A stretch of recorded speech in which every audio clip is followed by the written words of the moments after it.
Chairman की बारात आएगी कि जाएगी? आप अपना रिश्ता लेके चली जाएं। खुद में अपनी माए बहनों के रिश्ते भेज चुकी, कॉन्फिडेंस से रिश्ते भेज रही थी, ऐसा लग रहा था खुद में प्रैक्टिकली कर चुकी है। अपने अंदर तो झांके चंदा चोरनी। अस्सलाम वालेकुम नाज़रीन इकराम, दुआ भुट्टो की इंतहाई जज्बाती तकरीर, बिलावल भुट्टो को कहीं का नहीं छोड़ा। आप वीडियो देखिए, फिर इस पर डिटेल में बात करते हैं। जो बहुत जरूरी है, जो हमारे सिंध की बहनों और बेटियों को 2 दिन पहले यहाँ पे एक तरह से गाली दी गई, मैं उस बात पर जवाब देना जरूरी समझती हूँ। और वो बात कर रही है, पहले अपने अंदर तो झांके चंदा चोरनी, पहले अपने अंदर तो झांके, फिर बात करें। खाल चोर चंदा चोर सभी समझ गए होंगे कौन सा चोर, वो बात कर रही है। अगर और वो इतने कॉन्फिडेंस से रिश्ते भेज रही थी, ऐसा लग रहा था खुद में प्रैक्टिकली कर चुकी है, खुद में अपनी माए बहनों के रिश्ते भेज चुकी है। और अगर अभी भी उनका दिल मुतमईन नहीं है तो आप अपना रिश्ता लेके चली जाएं। हमारी माए बहनों को गालियां देने से पहले ये सोच ले कि हम आपको छोड़ने वाले नहीं है, ऐसे आपको छोड़ेंगे नहीं। जो जुमले इस्तेमाल करेंगे उसका जवाब आपको मिलेगा। अगर अभी भी मुतमईन नहीं है तो अपने चेयरमैन के पास चली जाए, अपना रिश्ता लेकर चली जाए, फिर दिल में मुतमईन हो जाएगा। हमें सलाह ना दे। अल्हम्दुलिल्लाह पूरे पाकिस्तान को पता है कि चेयरमैन की बारात आएगी कि जाएगी। हालत है कि हॉस्पिटल्स में ना मशीनरी है, ना एड्स को रोकने के लिए कोई ऐसी चीज दी जा रही है कि वो उनकी तादाद कम होती जाए, ना ही वैक्सीन है, ना ही एम्बुलेंस मौजूद है। और हमारी हेल्थ मिनिस्टर साहिबा कहती है कि ये कोई बड़ी बात नहीं है। वो जो लालू था ना, जिसको कुत्ते ने काटा था, वो भी किसी का बिलावल था। और जो बच्चियां जो एड्स में मुब्तला हैं, जो हेपेटाइटिस में मुब्तला हैं, वो भी किसी की आसफा हैं, वो भी किसी की बख्तावर हैं। बच्चा बच्चा होता है, चाहे वो गरीब की औलाद हो चाहे अमीर की औलाद हो।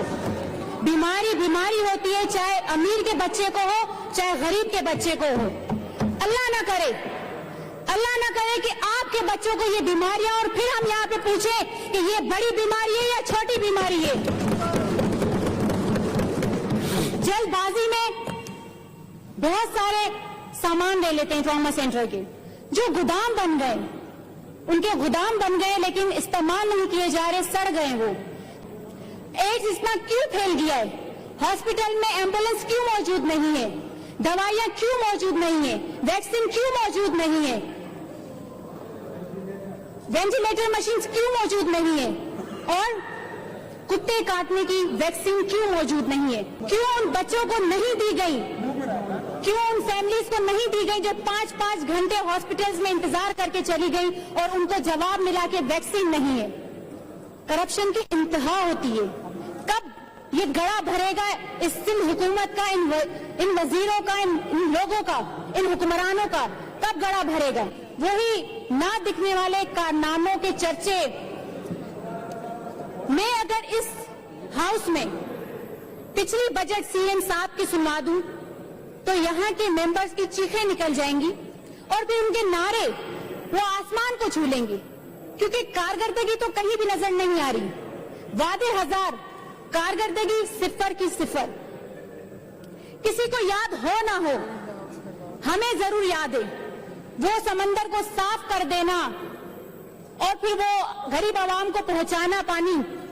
तो हमेशा की तरह हमसे कहा जाता है कि जाएं, सिंध में जाएं और जाकर देखें कि हमने क्या सहूलियत दे दी है, क्या हमने सुकून दे दिया जिनसे हमने वोट लिया है, कितनी आशाएं दे दी है हमने, कितने पुरसुकून है लोग। तो स्पीकर जनाब चेयरमैन साहब, मैंने सोचा चले मैं इस बार निकलती हूँ, सिंध की तरफ हम लोग निकले और बहुत अफसोस हुआ, निहायत ही अफसोस हुआ कि सिंध में थर के बच्चों को मैंने बूंद बूंद के लिए, एक ग़िज़ा के दाने के लिए तरसते हुए देखा, मैंने मरते हुए देखा, उनकी लाशें देखी, मैंने आज तक देख रही हूँ। तो कहीं पे मैंने इन गुजराओं के कुत्तों का एक वक्त का खाना मैंने हजारों रुपए का, लाखों रुपए का देखा। कहीं पे मैंने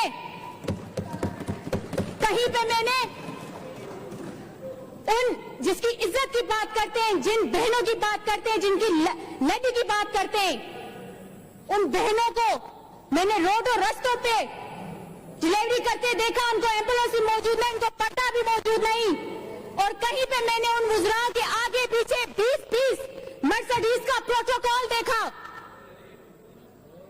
कहीं पे मैंने उम्मे रुबाब जैसी हजारों मजलूम लड़कियों को अपने खानदान के इंसाफ के लिए नंगे पांव दौड़ते देखा। तो कहीं पे मैंने उन्हीं कातिलों को बड़े बड़े ओहदों पर विराजमान देखा, करबला का मैदान देखा। मैं यहाँ के ऐवान में बैठे हर मेंबर से पूछती हूँ, क्या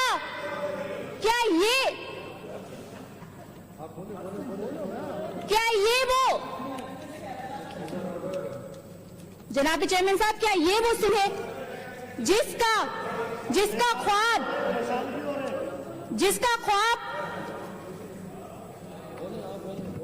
चेयरमैन साहब, क्या ये वो ख्वाब है क्या ये वो सिंह है जिसका ख्वाब बेनजीर मोहतरमा शहीद बेनजीर भुट्टो ने देखा था? क्या ये वो ख्वाब है जिसका शहीद जुल्फ़िकार अली भुट्टो ने देखा था? यकीनन उन्होंने ये ख्वाब नहीं देखा था। उन्होंने ख्वाब देखा था गरीब को नौकरियां मिले, उन्होंने ख्वाब देखा था सिंध में कोई उनको आशाइश मिले, नौकरियां मिले। रोटी कपड़ा का नारा लगाने वाले आज ये हुक्मरान बैठे हुए रोटी कपड़ा गरीब आवाम से छीन के अपने महलात बना दिए, अपने गाड़ियां बना दी, अपनी आगे पीछे प्रोटोकॉल की 10-20 मर्सिडीज ले ली। यकीनन आप चुप कराए, मैंने सबकी सुनी है चुप करके, तो इसलिए आप जो है इनको चुप कराएं। आप अपनी स्पीच करें। अगर फिर मैंने पर्सनल अटैक कर दिया तो फिर बड़ा रोएंगे, बड़ी चीखें निकलेंगी, इसलिए चुप करा दें इनको। नाज़रीन कराम, आपने वीडियो देखी दुआ भुट्टो की इंतहाई जानदार और सख्त किस्म की तनकीद बिलावल भुट्टो जरदारी पर। आपने सुना कि उन्होंने किस तरह के अल्फाज का चुनाव किया। बहरहाल मैं उस पर तो बात नहीं करूंगा कि उन्होंने क्या कुछ कहा, वो ऑलरेडी आप सुन चुके हैं। लेकिन जो सिंध के मुतालिक उन्होंने बात की वो बिल्कुल एक नंबर बात थी कि जैसे आसवा भुट्टो या बख्तावरा भुट्टो किसी की बेटियां हैं, तो सिंध की बच्चियां भी आखिरकार किसी की बेटियां हैं। क्या वो गरीब की बच्चियां हैं तो वो किसी की बेटियां नहीं हैं? क्या सिंध के जो अवाम है, सिंध की जो बेटियां हैं, उनका कोई हक़ नहीं है? क्या उनके मुतालिक हमसे नहीं पूछा जाएगा? सिंध के अंदर जो इस वक्त हो रहा है, अगर किसी शख्स को कोई कुत्ता काट लेता है तो उसके लिए वैक्सीन तक नहीं मिलती, तो उनका जवाब कौन देगा? नाज़रीन कराम, 2-3 दिन कबल एक गुफ्तगू की गई थी अपना पीपल्स पार्टी की एक MPA की जानिब से, उनको भी टिका कर जवाब दिया गया। किसकी जानिब से? दुआ भुट्टो की जानिब से असेंबली के फ्लोर पर। और उन्होंने कहा कि इनको अपनी औकात में रहना चाहिए। अगर ये दोबारा इस तरह की असेंबली के फ्लोर पर गुफ्तगू करेंगी तो इनको केस जवाब मिलेगा। बिलावल भुट्टो की पॉलिसियों पर और सिंध के अंदर जो हुकूमत है पीपल्स पार्टी, उनका जो कच्चा चिट्ठा जिसको बोलते हैं वो खोल कर रख दिया असेंबली के अंदर आज दुआ भुट्टो ने। नाज़रीन कराम, ये थी आज की हमारी वीडियो। चैनल पर जो नए चैनल को सब्सक्राइब करने के लिए वीडियो तक के लिए अल्लाह हाफिज़।